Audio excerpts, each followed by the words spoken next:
Americans want some things fixed. In a poll I ran and on a community post, I asked what 2 things would you fix about the United States? 13 of the answers were overwhelmingly popular. And that's what we're looking at today. Got it? Get it? Good. Let's take a look.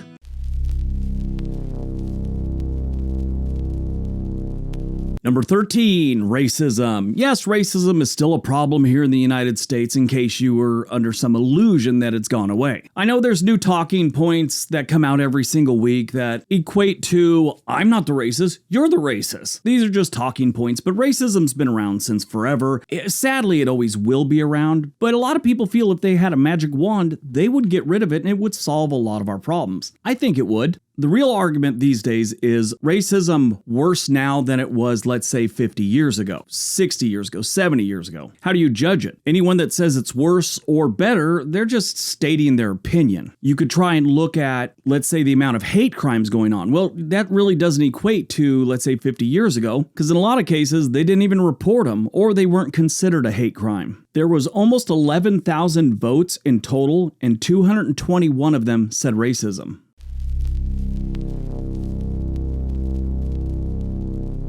Number 12, political friction. Yes, this is the blue state versus the red state nonsense that we have to deal with on a regular basis. When I asked this question in the community tab, there's a whole bunch of people that just said, get rid of the Democrats, get rid of the Republicans. If you're under the impression one party is better than the other, you're kind of naive. Everyone likes to jump on there and say how bad one party is. Or let's just take, they'll say that the Democrat-run states are the worst. Well, yes, they tend to have more crime, they tend to have more homeless, and they tax the hell out of people. But the Republican states also don't make nearly as much money as the Democrat states go, and there's a lot more poverty in a majority of the Republican states. So my point is, both parties suck. Once we realize that, we'll get along a lot better. I just don't think people realize that the politicians are purposely pushing our buttons so we're at each other's throats all the time. That's how people get elected. Both parties. They're basically telling you the other party is the problem and I'm the solution. Vote for me. If they were honest, they would say, all us politicians are the problems. Maybe, we could figure something else out.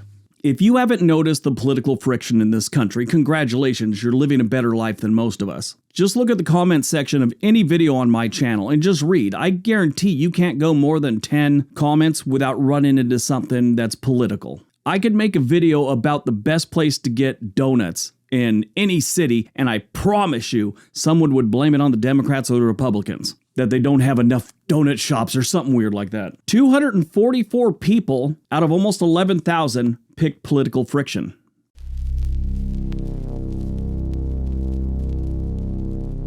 Number 11, affordable quality education. So this goes right into what we're seeing in the news all the time. The cost of college, the cost of universities, even trade schools. They're far more expensive than they were when I was going to college. And if you're over 60, chances are your college was dirt cheap when you went, compared to what we have going on today.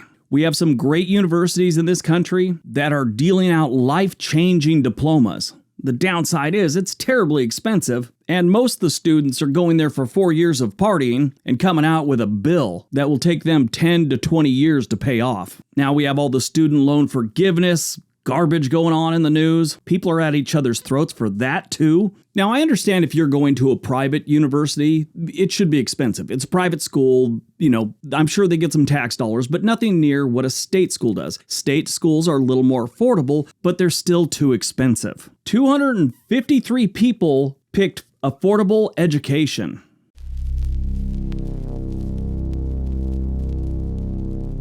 Number 10, better wages. Who hasn't wanted better wages in their life? People work for companies and companies try and lower wages. Just about any company on the planet that has more than 2 employees, their biggest expense is probably going to be payroll. The lower they can get the payroll down to, the better the company is, the more money the shareholders and the executives make with bonuses or whatever. So they're highly motivated to lower wages. If they don't lower wages, they got problems. If you look at what's going on in California right now, they just raised the minimum wage to $20 an hour, which a lot of companies are closing down or leaving because of this. Now, I'm sure some will. Sadly, it's a lot of the smaller companies that will shut down. They just can't make it with that kind of money. But a lot of big corporations will be forced to do it because places like California, there's too much money there to be made. They may threaten, they may close a few underperforming stores, but in the end, large companies are going to stay in California. Wages have not kept up with inflation since the 1970s. The old days, minimum wage used to be something that you gave to high school kids that,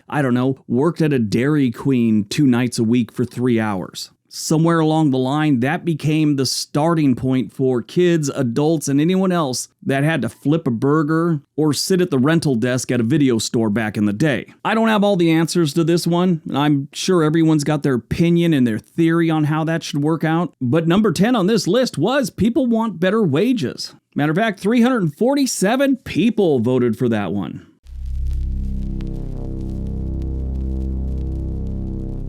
Number 9, reduced food prices. Since the pandemic, food prices have jumped up pretty drastically, so this one's on a lot of people's minds these days, and I've seen it. I go to the grocery store. Food prices are through the roof. Well, they used to blame it on supply chain thing, and then, different grocery outlets and restaurants have showed record profits recently. So they raised a lot of their prices and said it was supply chain due to the pandemic. Well, that's sort of been fixed now, and the prices are still high, and they're bringing in record profits. It also doesn't help we have fewer and fewer supermarkets these days. They're being gobbled up and, by bigger supermarkets. We used to have 10 we could choose from. Now we've got 3 in our, city or neighborhood, which means we have fewer choices, which means it's harder for the open market to fix things, fix prices. If you got 10 choices for a grocery store, they're going to compete for your dollar. When there's 3, there's not that much competition. 405 people said reduced food prices.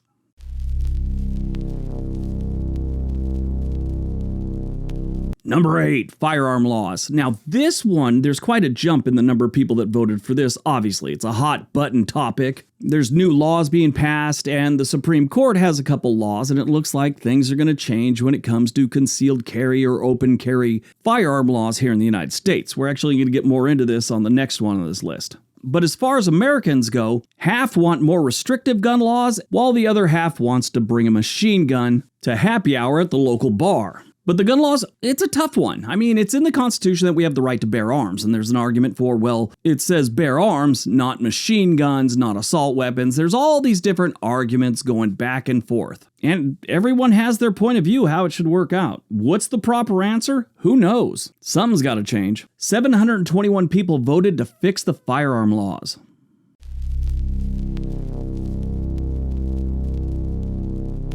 Number 7, fix the biased media. Back in the day, the news just reported the facts and what was happening. They used to have this fairness doctrine thing, which the FCC, or Federal Communications Commission, introduced in 1949. This policy required that holders of broadcast licenses present controversial issues of public importance in a manner that fairly reflected differing viewpoints. But in 1987, the FCC abolished the fairness doctrine, which mutated a lot of our news media. They decided to lean left, lean right, and be as biased as they wanted to be. They do things that you might not notice, but I just did one when we were talking about firearms. I said that one side wants more restrictive gun laws, while the other side wants to bring machine guns to happy hour. Now, I said that for a reason. I was just joking. I'm sure someone wants to bring a machine gun to a happy hour, but it's not really an issue. I just said that to stir an emotion, and I promise you some people have left a comment already. Which brings us to today's sponsor, Ground News. When I want to see the news on anything, especially political hot points, I like to use Ground News. Ground News is an app and a website and today's sponsor. It was created by a former NASA engineer to empower readers to navigate our complex media landscape. Ground News gathers related articles from more than 50,000 sources around the world in one place, so you can compare how different outlets are covering the same story, with context about the source of the information, if they have a political bias, how reliable their reporting practices are, and who owns them, all backed by ratings from 3 independent news monitoring organizations. Take a look at this story about the Supreme Court and the assault weapon ban. It's been covered by more than 26 sources, 24% lean right, 20% lean left. I like to stick with the center source. If you scroll down, you can see every article about the topic and compare the headlines. Depending on where they stand, they use different words that kind of make you feel a little bit different about what's going on. Like this one from the Epoch Times uses the word won't, almost like they refused instead of the word declined. This sort of gives you the feeling that the Supreme Court isn't even giving it a chance. It's not even worth considering. The left-leaning example is from NBC in Washington. They just use the word decline like all the other left-leaning ones, and they'll say rifles known as assault weapons. I've read some of the articles, and a lot of the left-leaning ones will refer to the assault weapons, and they bring up mass shootings, where the right-leaning publications tend to focus on the inaccuracy of calling these rifles assault weapons. Go to ground.news/Briggs to give it a try. If you sign up through my link, you'll get 40% off the Vantage plan, which is what I use to get unlimited access to all the features. I think Ground News is doing important work, and I hope you'll check them out. 803 people would use that magic wand to fix the biased media.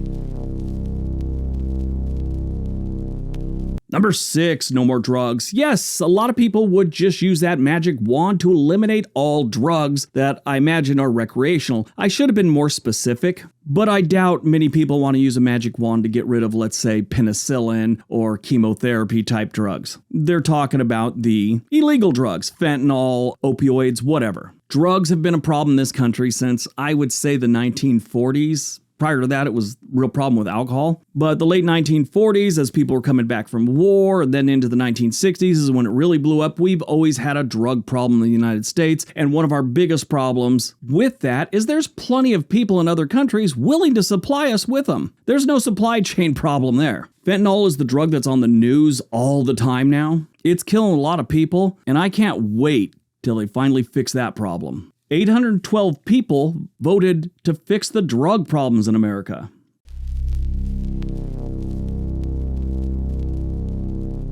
Number 5, end child trafficking. Yeah, this is a major problem. My only surprise here is it came in at number 5. This is usually top of my list when I think of some of the most horrific things going on in this country. It happens in other countries too. We're not the only ones with this problem here, but I think maybe because I'm a father, I'm a grandfather now, that this scares me to death. 836 people voted to use their magic wand to eliminate child trafficking. We're going to change that to 837 because that's where my vote's going.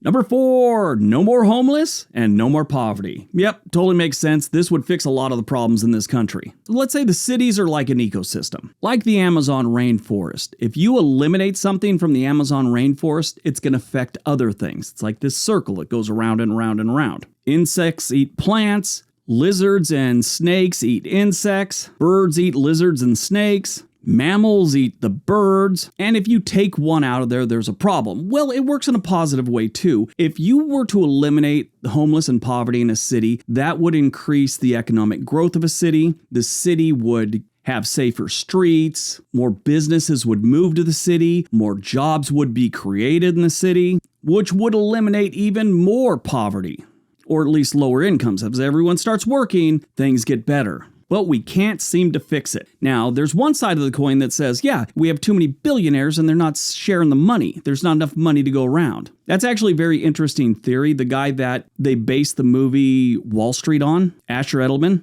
he brought it up and it was really interesting talking about how, I'm going to really dumb it down here, but if, let's say you have 20 people at a table with $100 bills, every round they just keep handing the dollars to the next person to the right. They pass like, let's say 10 or 20, one person takes an extra dollar out. Now there's one less dollar in circulation. They keep doing this, and that's what a billionaire does, keeps taking more money out of the pool. And finally you got 19 people passing around $5. There is so much more that goes into that one. I would suggest you do a little reading on it. It's very interesting. 855 people would use their magic wand to fix homelessness and poverty.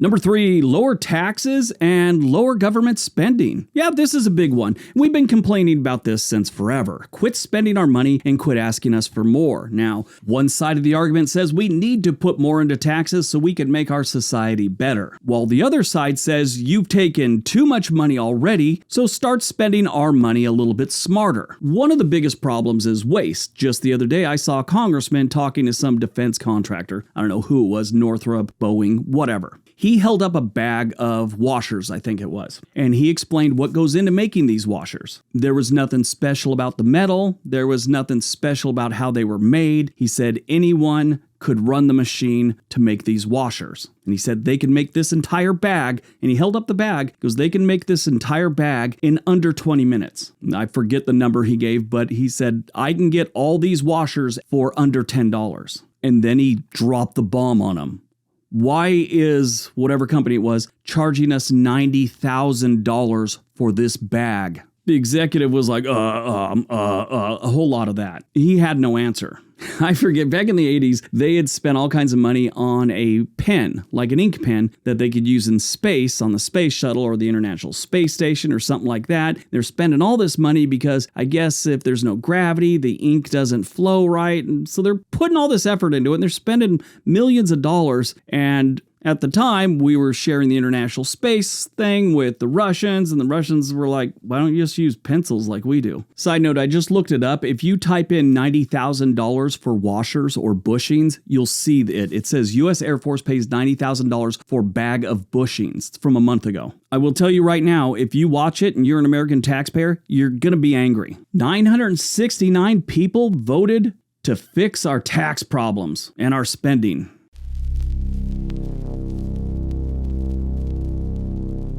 Number 2, affordable housing. Now this one kind of leans into the whole poverty and the homeless situation, but there's another element to it that I thought I'd bring up. Certain states are starting to limit how many homes big corporations can buy. One of the problems with our housing shortage we're having is these giant investment firms and corporations are buying homes. As soon as they come on the market, they're buying as many as they can get because they're running a rental thing. Some of these companies own tens of thousands of homes and they're just renting them out to people, which means fewer homes for people to actually buy and become a homeowner. They want you to be renters. They don't want you to be homeowners. Now, some of the states are now starting to limit it. I know Texas was talking about it a couple months back, and I know California is now talking about it. And I've heard they're thinking about doing it in Oregon, where no company can own like 10,000 homes as rentals, something like that. And there's also laws that people are trying to get passed to stop foreign governments from buying American land. Now, that's just one of the many reasons we don't have much affordable housing, but I just thought that was very interesting.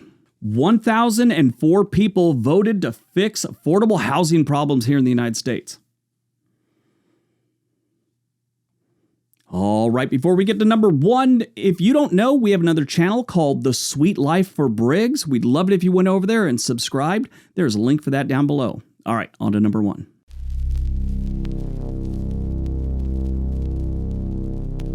And number 1, affordable healthcare. Yeah, this one blew everyone out of the water, and this is one of the biggest complaints Americans have right now, is our healthcare system is out of whack. It's not just the healthcare, it's the pharmaceutical companies. They play a part in this too. We don't need to get into all the details about healthcare in the United States. We all know it's a nightmare, and you could tell by how many people voted for this. One example of how things have changed, in the early 90s, I had my first child. 1994 to be exact. We came out of there after the birth with almost no bill. I think there was a couple $100 we had to pay. And we stayed there for like 2 days after the baby was born, and we, just make sure everything was okay, and we went home, everything was great. In 1996, I had my second child. Things had changed. They couldn't get us out of there quick enough. She had the baby in the morning. They wanted us out of the hospital by like 4 o'clock that afternoon. We talked to the nurse. We're all, what's the deal? And she said the insurance companies keep calling us, asking us why people aren't out anymore. She says, you have the baby. They want you out of here within like 6 hours because they got to pay for your stay. So they are hounding us. Well, that law changed. I don't know if it's in every state. In California, they changed it. By the time my third son came around in the early 2000s,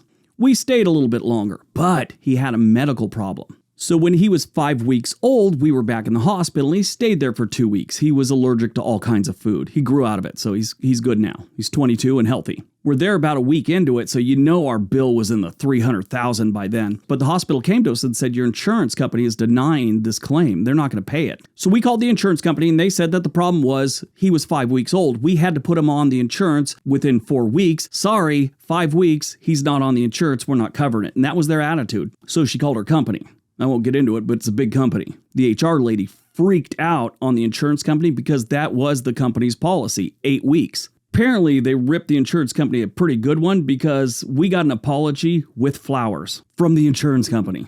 So insurance companies try and screw you any way they can with healthcare. The hospitals are just, they're doing good work, but they've got to deal with finance people and money issues, and nothing is getting people healthy anymore. It's money first, then we'll talk about fixing your problem. And people in the United States hate it and they want it fixed. That's why it got 1,827 votes. Yeah. All right, that's today's video. Hope you guys enjoyed it. Hope you got some information out of it. Now go out, have a great day, and be nice to each other.